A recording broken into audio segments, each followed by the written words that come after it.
स्वराज अभियान के सूत्रधार प्रशांत किशोर ने मोदी सरकार में चुनाव आयोग की कार्यशैली पर गंभीर सवाल खड़े किए। उन्होंने कहा कि मैं पिछले कई समय से इस बात को कह रहा हूं कि लोगों के बीच में ये छवि बन गई है कि भाजपा सरकार में चुनाव आयोग अपना काम स्वायत्त रूप से करने की बजाय केंद्र सरकार के एक विस्तारित अंग के तौर पर काम कर रहा है। आम लोगों में ये छवि बन गई है कि चुनाव आयोग सिर्फ वही करता है जो मोदी सरकार चाहती है।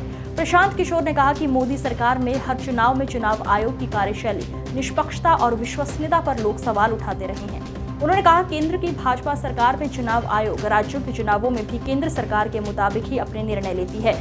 बंगाल चुनाव का उदाहरण देते हुए उन्होंने कहा कि बंगाल चुनाव के दौरान जब मैं वहां काम कर रहा था तब भी मैंने चुनाव आयोग की कार्यशैली पर प्रश्न चिन्ह खड़े किए थे।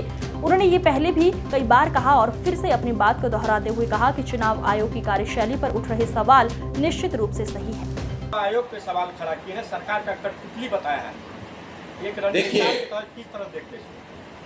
जब मैं काम पहले करता था उस समय भी मैंने कहा है कि बंगाल का जब चुनाव का रिजल्ट आया था उस दिन भी आप मेरा इंटरव्यू देख लीजिए, मैंने कहा था कि जो चुनाव आयोग है वो केंद्र सरकार के एक्सटेंडेड आर्म के तौर पर काम करता है। जैसे सरकार चाहेगी, मोटे तौर पर चुनाव एक छवि ऐसी बन गई है कि चुनाव आयोग करीब करीब वही काम, वही चीज करता है जो सरकार चाहती है।